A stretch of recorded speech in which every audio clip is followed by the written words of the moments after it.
It's lunchtime.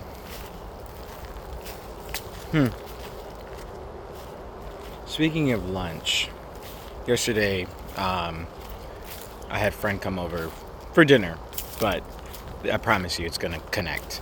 And I have a comfort food that I love to make for myself and for company. It doesn't mean I don't have any other things that I can make, but if anybody's ever coming over and they're tasting my food for the first time, I'm like, well, this is a great opportunity for me to cook my specialty, which I like to think is a modified like Rasta pasta, like shrimp stir fry. Get a little bit of Jamaican and Japanese in there. Like, it's pretty good. It's pretty good. And one of the ingredients that I use in this recipe is mushrooms. And, like, have you ever thought about mushrooms and how strange and unique they are? Like, they're not plants, but they're also not animals. They're kind of like this weird hybrid between the two. They're fascinating. And as I'm walking on this path, like, I'm just seeing so many mushrooms right now. Like, usually I'm looking at the camera, but I'm just like zoned in on all the fungal growth happening on the floor. And when you think about fungus, like, it's such a contrast to what we consider life. Like, in order for fungus to like grow, and I'm not 100% sure on the science, but I might be wrong about this, but like, oftentimes like fungus needs like death, or they decompose. Like, in order for fungal to live, like, they need to have something die in a way.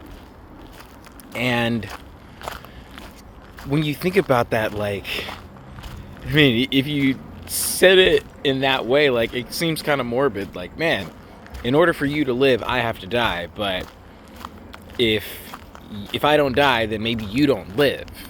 That's like a paradox of nature, and yet it's part of what makes nature so fascinating, right?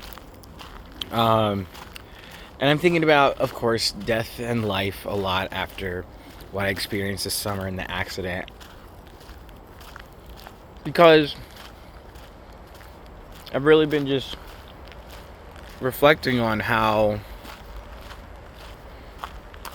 they're both one and the same. Maybe philosophically, maybe not physically the same, but philosophically, like, they are states of existence and non-existence. Two sides of the same coin. Without one, the other can't exist, essentially. Like, think about this. If there was no concept of death, we wouldn't even be able to put a terminology on what we call life, because there would be no change of that state. Like, the reason so many things have like terms and definitions to them is because things change. If something like were to stay the same, like, would we ever give it a name? I don't know, maybe. Like, we can't, could we have comprehended the concept of daylight as daylight if there was no like nighttime? Or sound versus silence?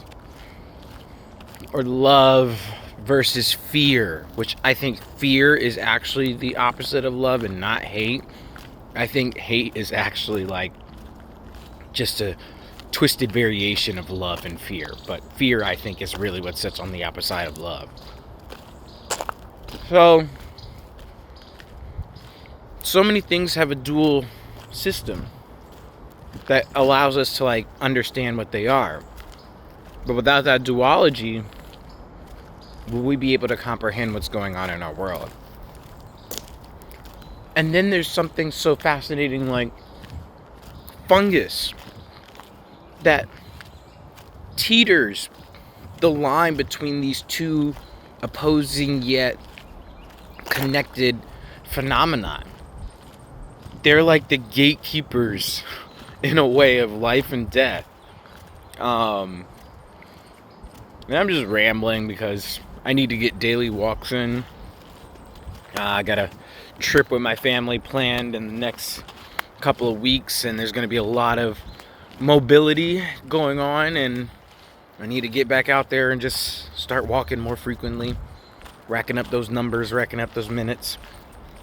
But yeah, like in my summer, what I have experienced is both, I've experienced a duology of ability and disability.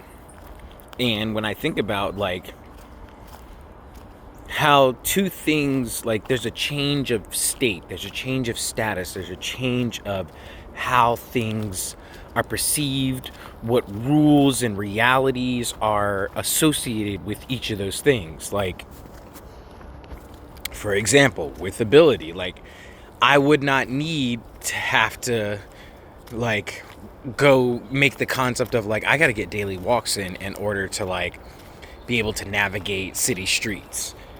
Like if I was more able-bodied, like that might not be an issue for me to do, but since I'm in this position, it's like no, you have to like think about things differently based on the state of existence that something is in. So same way, like when we think about silence, like if somebody says I want to have a moment of silence, like that immediately creates a brand new set of reality rules for what is supposed to happen, rules of engagement, if you will. If somebody says we're going to a concert and there's going to be loud music, that creates rules of engagement. You are going to be exposed to something that is related to this state, and you might have opportunities and moments where the opposite state of that like duology like pops up, because yeah, there's moments at a concert where you might have a bit of silence, but then there might be music, or you might go from day to night, and daytime has different rules than nighttime does. For example, like in daytime, it would look kind of foolish to have like a flashlight out, like just in that sunlight I was at. Of course, you get into a shadier area, that's a little different, but like in daytime, if you have a flashlight out there, like it might not be that effective. But when nighttime comes around, you probably don't need sunglasses unless you're trying to look cool at the club. And I think that that's totally valid if that's why you're wearing sunglasses. Man, see?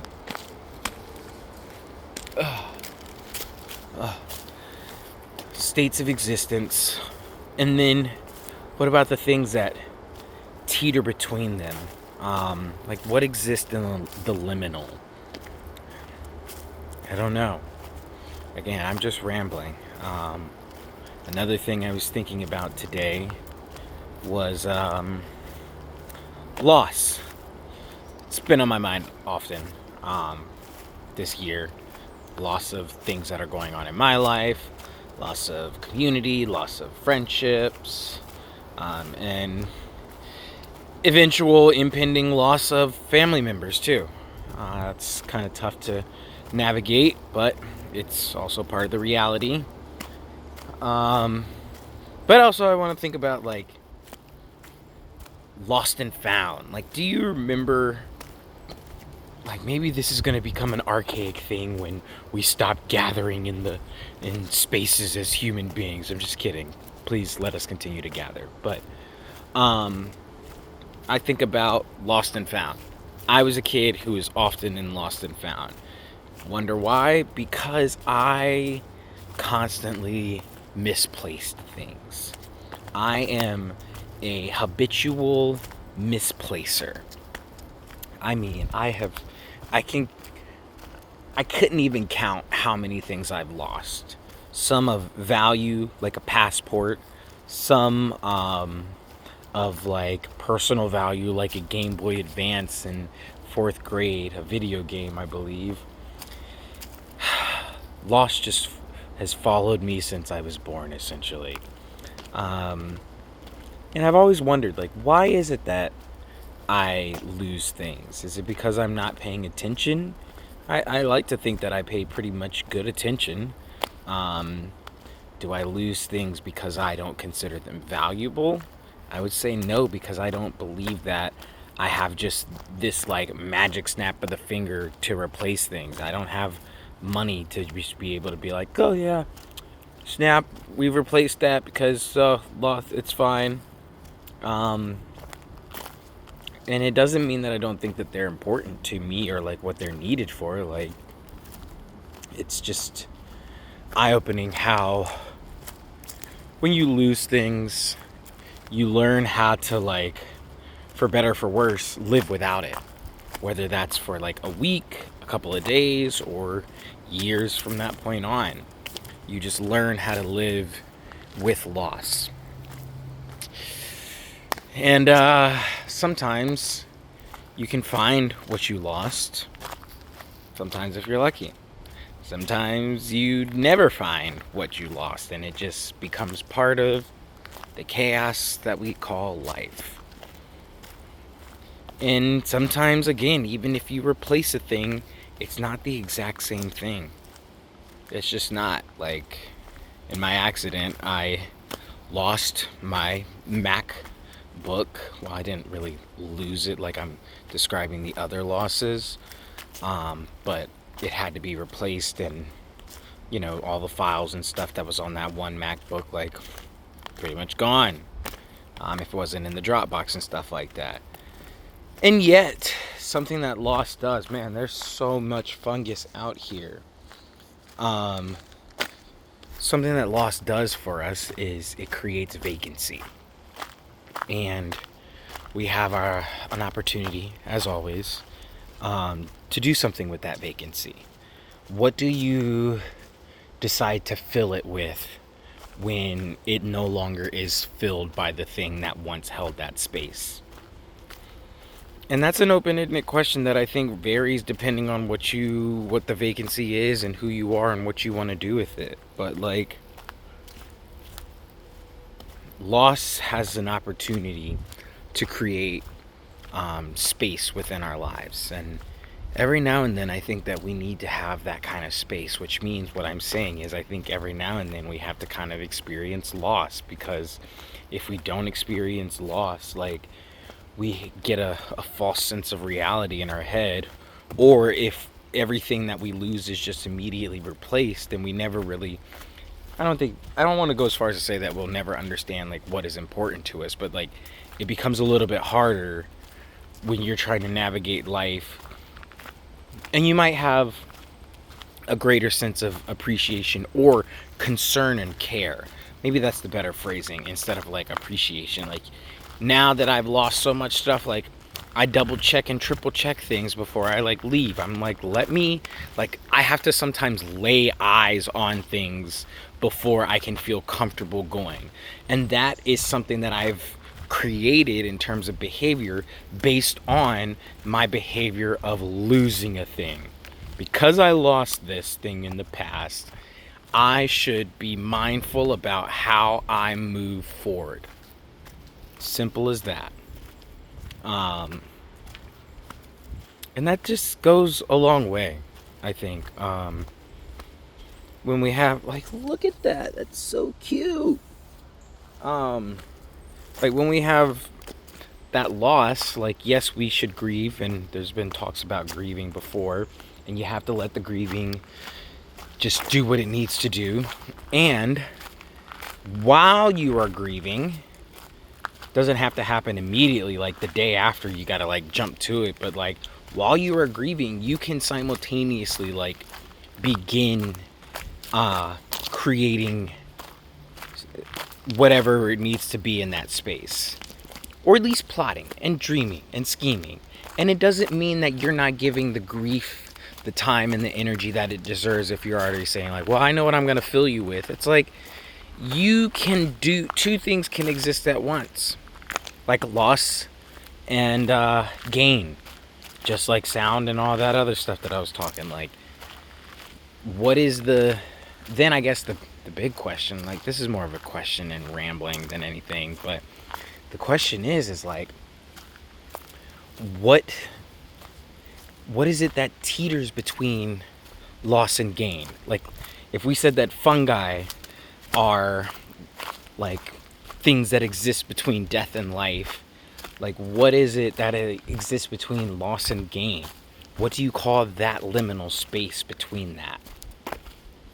Like, I think that we've kind of started calling the space between gain and loss something like grief. But like, what is grief's opposite? Hope? Maybe? I don't know. That's an answer for you to decide. You know, you can figure that out. Oh, we got a horsefly. Yikes. Hope he's not hungry. So yeah, lots of just different thoughts swirling through the head on this particular day, a lot in relation to loss and gain. Because I think about what I am gaining in this interim period as well. I've become super conscious and aware of what I've lost. And I'm still becoming more conscious of it every day, that I try and do something and then I realize, like, I can't do that because I lost that thing.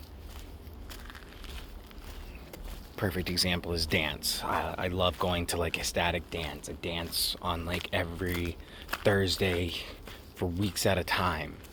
And like, I am absolutely aware of what it's like to lose that level of attention in dance.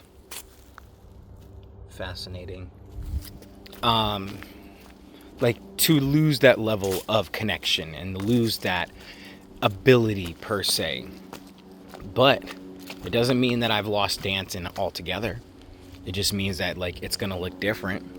But also in that space between not going to dance, like what is it that I've learned? Oh my gosh, look at him. Like, what is it that I've learned since then? And, you know, maybe I haven't fully sorted that out yet because I'm still in the grieving period, but like the fungi that grow from the death, the things that we call mushrooms, that's just the fruit of it all, you know? Like, the mushrooms doing so much work underneath the soil, and that's where the real like organism lies. Like, what we see is just what they've decided to show. Like, these are the fruits of my labor. But we're not going to see the roots that led to their fruits. That's a bar. We're not going to see the roots that led to their fruits, but we need to trust and believe that the roots that created that fruit, well, they did something. Look at that. You see the butterfly right there? That's just the beauty of nature. Like, it's this constant cycle. Even if we could maybe even call it a cycle, it's this constant system of life, death, and the things that live in between. And I don't think that we're any different. We are of nature just as much as anything else around me is. Like, that's the problem sometimes with the human mind, is thinking that like we're beyond nature. And it's like, no, we are exactly no different than all this stuff. So it's no surprise that we find ourselves also tapped in beyond and before and after, in between. Sounds like a freaking plot for Kingdom Hearts 4 right now, which would be fantastic. But anyways, go take some time today and enjoy the various fruits of nature's labor, as nature has worked with death in order to provide life and sustenance for those things that will inevitably die, which will give rise to the things that need death in order to live. It's just a beautiful cycle, y'all.